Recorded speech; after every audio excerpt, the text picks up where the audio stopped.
Sreemukhi viral కావాలా sir please sir. ఏం దావా చేసుకుందామా? చలికాలం చెట్లకు పోదామా? సార్ మా నిజామాబాద్లో ఫేమస్ మటన్ చెట్లకి వెళ్ళి తెల్లగలు సార్. అప్పు మార్నింగ్ తీస్తే ఫ్రెష్గా తాగితే నీరాది వేరే లెవెల్లో ఉంటుంది. మా వాళ్ళకి సినిమా కంటే మన దగ్గర సినిమాలు ఇవన్నీ తక్కువ కాబట్టి మీ దగ్గరికి వెళ్ళి రియాక్షన్ అదే తక్కువ వస్తుందని మా డైరెక్టర్ చెప్పా.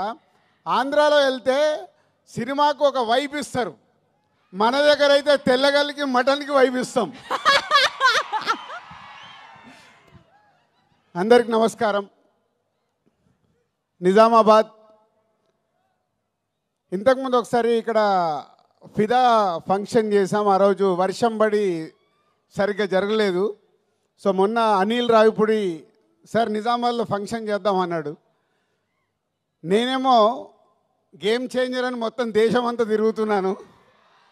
సో అనిల్, శిరీష్ గారు, వెంకటేష్ గారు ఈ సినిమాని వాళ్ళ భుజాల మీద వేసుకొని 72 రోజుల్లో ఫినిష్ చేశారు ఇంత పెద్ద సినిమాని.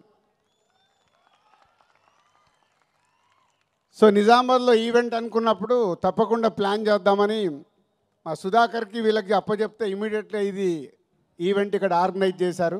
ఫస్ట్ టైం నాకు తెలిసి నిజామాబాద్లో ఫుల్ ప్లేడ్జ్ ఒక సినిమా ఈవెంట్ జరగడం. దానికి Sudhakar and police department and collector గారికి అందరికీ ఇంత తక్కువ టైంలో మాకు ఇవన్నీ ఇలా చేసి పెట్టినందుకు మీ అందరికీ పేరు పేరున ధన్యవాదాలు. నిజామాబాద్ అంటే ఎప్పుడో చిన్నప్పటికి వెళ్ళిపోవాలి. ఇక్కడ పిక్చర్ ప్యాలెస్లో, విజయ్ థియేటర్లో, లలితామహల్లో, రాజారాజేంద్ర థియేటర్లో, నటరాజ్ థియేటర్లో రూపాయి చారణ టికెట్లో సైకిల్ మీద వెళ్ళి నేను శిరీష్ సినిమాలు చూసేవాళ్ళం 1980sలో. అలా సినిమాల మీద ఇష్టం పెరిగి సినిమా ఫీల్డ్లోకి వస్తామని కూడా మాకు తెలియదు, కానీ ఆ ఇష్టం ప్రతి సినిమాలు చూడాలని. ఇక్కడ నాగేశ్వరరావు ఉన్నారు, పిక్చర్ ప్యాలెస్లో మాకు రూపాయి చారణ టికెట్ ఇచ్చి కూర్చోబెట్టేవాడు. తర్వాత లలితామాల్ థియేటర్లో రూపాయిన్నర టికెట్ వెనకాల లైన్ ఉండేది. అప్పుడు మా దగ్గర 5 రూపాయలు తీసుకొని వస్తే సినిమా చూసిపోవాలి ఇద్దరం.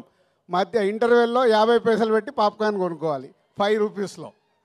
చాలా సినిమాలు చూస్తూ ఎదుగుతూ ఈరోజు అదే నిజామాబాద్లో మా 58వ సినిమా ఈవెంట్ చేయడం అనేది చాలా గర్వంగా ఉంది. దానికి చాలామంది దర్శకులు, చాలామంది హీరోలు, సో హోల్ ఎంతో సపోర్ట్ చేస్తే మేము ఈరోజు ఈ పొజిషన్లో ఉన్నాము. సో ఈరోజు ఈ సంక్రాంతికి వస్తున్నాం. ముందు దర్శకుడు అనిల్ రావిపూడి గురించే మాట్లాడాలి. అనిల్ రావిపూడి ఒకసారి మా సినిమాకి వంశీ పైడిపల్లి దగ్గర రైటర్గా వచ్చి వెళ్ళాడు ఒక సినిమాకి.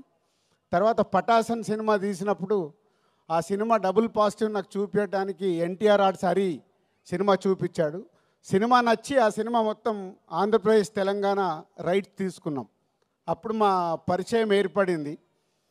ఆ పరిచయం కాస్త ఇప్పుడు 8 సినిమాల్లో 6 సినిమాలు ఈ బ్యానర్లోనే చేసి ఈ బ్యానర్కి ఈరోజు ఒక పిల్లర్ డైరెక్టర్ లాగా నిలబడ్డాడు. అంటే ఒక ఎమోషనల్గా ఒక సినిమాకి మేము ఎలా ఆలోచిస్తామనేది ఆలోచిస్తూ అనిల్ మాతో ఒక జర్నీ పెడుతూ ఒక మామూలు కుటుంబంలో నుంచి, వాళ్ళ ఫాదర్ ఇక్కడ ఉన్నారు, రండి సార్, వీళ్ళ నాన్న ఆర్టీసీ డ్రైవర్. అంటే ఇవన్నీ నా గురించి కానీ, ఇందాక శిరీష్ గురించి కానీ, అనిల్ గురించి కానీ ఎందుకు చెప్తున్నామంటే ఒక మామూలు స్థాయి నుంచి మేము ఈరోజు ఈ స్థాయికి వచ్చాం సినిమా వల్ల. వాళ్ళ ఫాదర్ ఆర్టీసీ డ్రైవర్. సినిమా పైన ఇంట్రెస్ట్తో అనిల్ హైదరాబాద్కి వచ్చిన తర్వాత రైటర్ కాస్త డైరెక్టర్ అయ్యి ఈరోజు ఒక తెలుగు ఫిలిం ఇండస్ట్రీలో ఒక టాప్ డైరెక్టర్గా, వన్ ఆఫ్ ద టాప్ డైరెక్టర్గా నిలబడ్డాడు. ప్రతి సినిమా దాన్ని ఎలా సక్సెస్ చేయాలి దానికోసమే 24 గంటలు అందరికీ, ఒక హీరోకి కానీ, హీరోయిన్స్ కానీ, యాక్టర్స్ కానీ ఆయన్నే యాక్టింగ్ చేసి చూపిస్తాడు. ప్రతి సినిమాకి మ్యూజిక్ ఆల్ టెక్నీషియన్స్తో పని చేయించుకుంటాడు. Anil, thank you very much. So ఈ సంస్థకి ఈరోజుకు వన్ ఆఫ్ ద పిల్లర్ అయినందుకు thank you very much. And ఈ సినిమాలో ఒక బ్లాక్ బస్టర్ పొంగల్ అని రాపిచ్చావు. నువ్వు ఎందుకు రాయించావో నాకు తెలియదు. ఎస్, ఈ సంవత్సరము మా సంస్థకి blockbuster Pongal year. First time ఒక పాన్ ఇండియా సినిమా గేమ్ చేంజర్ రెడీ అయింది జనవరి 10th రిలీజ్ అవ్వటానికి. ఇంకొక పక్కన మా కాంబినేషన్లో వస్తున్న ఈ సినిమా అండ్ విక్టరీ వెంకటేష్ గారు సీతమ్మ వాకిట్లో సిరిమల్ల చెట్టు, F2, F3 ఇలా మా బ్యానర్లో అన్ని సూపర్ హిట్ సినిమాలు చేసి మళ్ళీ కాంబినేషన్లో వస్తున్న సినిమా సంక్రాంతికి వస్తున్నాం ఒక పక్కన. ఈ 2 సినిమాలు, అలాగే డాకు మహారాజ్, అది కూడా నైజాం డిస్ట్రిబ్యూషన్ మేమే చేస్తున్నాం. అందుకే బ్లాక్ బస్టర్ పొంగల్. నువ్వు రాయించావు పాట, ఆ పాట మా కోసమే రాయించినట్టు, ఆ పదాన్ని మా కోసమే రాయించినట్టు రాయించావు. Anil, thank you very much. So డెఫినెట్గా ఈ సంక్రాంతి, ఈ పొంగల్ మాకు ఒక special. And heroines Aishwarya Rajesh, Telugu అమ్మాయి అయినా చెన్నైలో స్థిరపడి ఎప్పుడు మంచి అవకాశం వస్తుందా అని వెయిట్ చేస్తూ ఒక అద్భుతమైన అవకాశం ఈ సినిమాలో ఒక మిడిల్ క్లాస్లో ఉండే ఒక వైఫ్గా ఈ సినిమాలో చేసి, రేపు మీరు సినిమా చూసినప్పుడు అర్థమవుద్ది. మీరు కడుపు పట్టుకొని కడుపు నవ్వుతూనే ఉంటారు. ఆ అమ్మాయి అంతా న్యాచురల్ పర్ఫార్మెన్స్తో అద్భుతంగా చేసింది. పోతే ఐశ్వర్య రాజేష్ గారి గురించి ఒక మాట చెప్పాలి.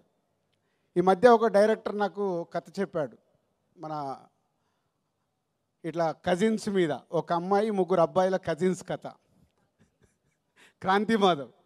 సో చెప్తే, సార్ నేను ఐశ్వర్య రాజేష్ గారిని అనుకుంటున్నాను, 3 ఇలా అబ్బాయిలు కావాలి అని అంటే అప్పుడు చెప్పాను, ఇప్పుడు అలాంటి సినిమాలకు ప్రేక్షకులు ఓటీటీలో చూడటానికి రెడీ అయ్యారు, థియేటర్కి ఎలా వస్తారయ్యా, నువ్వు ఆగు అని ఆపాను. అప్పుడే ఈ అవకాశం వచ్చింది తనకి.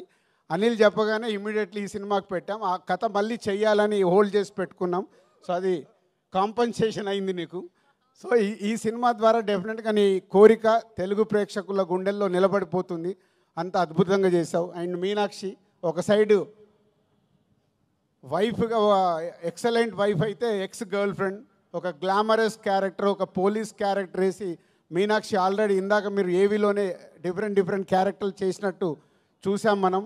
ఈ సినిమాలో కూడా తను అద్భుతంగా ఎక్స్ గర్ల్ ఫ్రెండ్గా ఎప్పుడు ఎక్సలెంట్ వైఫ్ను టీచ్ చేస్తూనే ఉంటుంది సినిమా అంతా. సో వాళ్ళ 3 కాంబినేషన్లో త్రౌట్ ఫిలిం అద్భుతంగా తీర్చాడు దర్శకుడు అనిల్ రావిపూడి. అండ్ వెంకటేష్ గారు,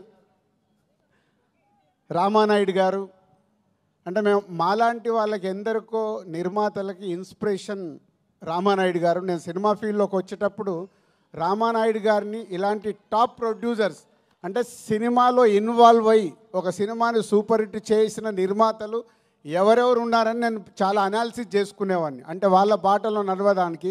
అందులో మొదటి వ్యక్తి తెలుగు సినిమాలో రామానాయుడు గారు. మేము చూసిన వారు దాంట్లో ఒక నిర్మాతగా రామానాయుడు గారు చరిత్ర సృష్టించారు. ఇండియాలోనే టాప్ నంబర్ ఆఫ్ ఫిలిమ్స్ తీసిన నిర్మాతగా గిన్నీస్ బుక్లోకి ఎక్కారు. సో వారి తర్వాత వెంకటేష్ గారు సినిమా ఇండస్ట్రీలోకి హీరోగా వచ్చినప్పుడు మేము మా నర్సింగ్పల్లి, మా ఊర్లో ఉన్నాం. అదే ఇయర్ నాగార్జున గారు, వెంకటేష్ గారు ఇట్లా 2 హీరోలు లాంచ్ అవుతున్నారని మేము స్వాతిలలో దీంట్లో చదువుకుంటూ మాట్లాడుకునేవాళ్ళం. మాట్లాడుతున్నప్పుడు ఎవరికి ఫ్యాన్ అవ్వాలి, నాకు ఎందుకో వెంకటేష్ గారి ఫోటో చూడగానే నేను వెంకటేష్ గారి ఫ్యాన్ అయ్యి ఫిక్స్ అయ్యాను. సో హైదరాబాద్ వెళ్ళాక కలియుగ పాండవులు ఫస్ట్ సినిమా రిలీజ్ అవుతే 1 వీక్ ముందు అడ్వాన్స్ బుకింగ్ టికెట్ తీసుకొని కలియుగ పాండవులు ఫస్ట్ షో చూసా. అలా నాకు తెలియకుండానే నేను సినిమా ఫీల్డ్లోకి వస్తానని కూడా నాకు తెలియదు అప్పుడు. కానీ వెంకటేష్ గారి ఫోటో చూసి నేను ఫ్యాన్ అయ్యి కంటిన్యూ అయ్యాను. సినిమా ఫీల్డ్లోకి వచ్చిన తర్వాత మళ్ళీ పవర్ స్టార్ పవన్ కళ్యాణ్ గారికి కనెక్ట్ అయ్యా.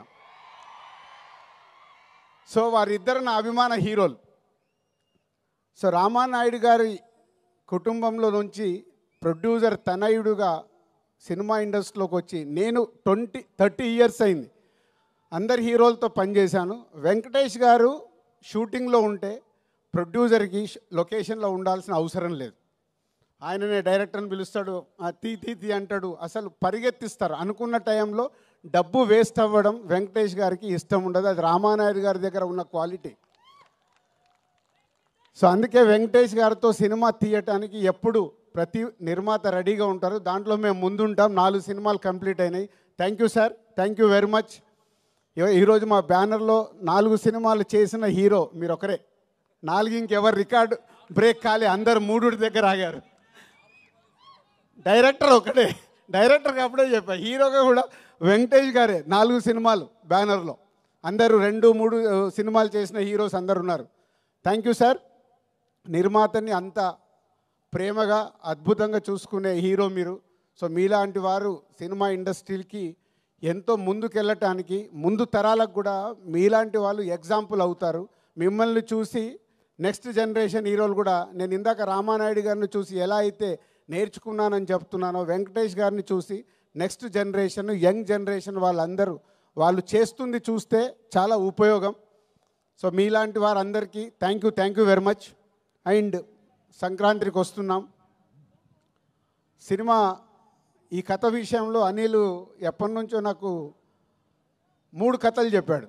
అనిల్ గుర్తుందో లేదో, 3 డిఫరెంట్ స్టోరీస్. ఈ కథ నాకు ఫైనల్ చెప్పినప్పుడు ఆ 3 కథల్ని తీసుకొచ్చి ఈ స్టోరీలోనే పెట్టుకున్నాడు.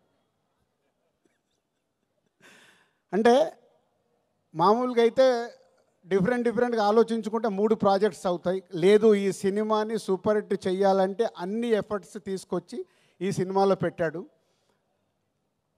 ఈ సినిమా గురించి నేను ఎంత ఎక్కువ మాట్లాడాల్సిన వచ్చినా మాట్లాడవచ్చు, ఎందుకంటే it's going to blockbuster hit. ఇది అనిల్తో నా జర్నీలో నేను ముందే చెప్పేస్తూ ఉంటాను. అనిల్కి నాకు అనిల్ ఇది హిట్ సినిమా, అనిల్ ఇది సూపర్ హిట్ సినిమా, ఇలా ఎప్పుడు నేను కొంచెం ఓపెన్గా మాట్లాడుతూ ఉంటాను. దాన్ని 90% అనిల్కు అర్థమవుద్ది, 10% అప్పుడప్పుడు ఏంటి రాజుగారు నాది కొంచెం తక్కువ చెప్తున్నానని కూడా అనుకుంటాడు. బట్ ఈ సినిమా విషయంలో కథ విన్న దగ్గర కానీ, మొన్న నేను ఫైనల్ నాకు సినిమా చూపించినప్పుడు కానీ, it's a going to block buster hit. ప్రేక్షకులకి కడుపుప్ప నవ్విస్తూ, ఇందాక మీరు ట్రైలర్లో చూశారు, excellent wife, ex girl friend. ప్రతి ఒక్కరికి ఎక్కడో ఒక దగ్గర లైఫ్లో 90% జనాలకి తగులుతుంది ఇది. సో త్రౌట్ ఎంటర్టైన్మెంట్ నింపుతూ నవ్విస్తూ బ్లాక్ బాస్టర్ పాటలు చేయించుకున్నాడు. వచ్చిన 3 పాటలు ఇంకో పాట రావాలి. బీమ్స్ అద్భుతమైన మ్యూజిక్ ఇచ్చాడు. అనిల్ కూర్చోబెట్టుకొని పాటలు రాయించుకున్నాడు. అన్నీ అంటే ఈ సినిమాకు కావాల్సిన 360 డిగ్రీస్ అన్నీ పేర్చుకొని సంక్రాంతికి బ్లాస్ట్ చేస్తూ ఒక బ్లాక్ బాస్టర్ హిట్ తీసుకురాబోతున్నాడు. So thank you Anil and Venkatesh garu and my heroines, my technicians and Sameer ఇక్కడ లేడు, photographer Sameer and editor and all మా డైరెక్షన్ డిపార్ట్మెంట్, మా ప్రొడక్షన్ డిపార్ట్మెంట్, మా ఈపీస్ అందరికీ thank you very much. And ఈ సినిమా నా పైన బాధ్యత లేకుండా ఈ సినిమాను కంప్లీట్ చేసి 72 రోజుల్లో మాకు ఒక బ్లాక్ బాస్టర్ ఇస్తున్న హోల్ టీమ్కి మీ అందరికీ thank you very much. Thank you so much Dil Raju garu. ఇలాంటి ఈవెంట్స్ మీరు మరెన్నో, అంటే మళ్ళీ సక్సెస్ మీట్కి మీరు రావాల్సిందిగా కోరుకుంటున్నాం. సరే, ఈ మధ్య మా శిరీష్ అండ్ ఫ్రెండ్స్తో రెగ్యులర్గా ఇందాక నేను చెప్పినా కదా దావత్కి వస్తున్నారు, నేను మిస్ అవుతున్నది. ఈ 2 సినిమాలు సంక్రాంతికి రిలీజ్ అయ్యి సూపర్ హిట్ అయ్యాక చెట్లలోకి వచ్చి నేను దావత్ చేసుకొని పోతా.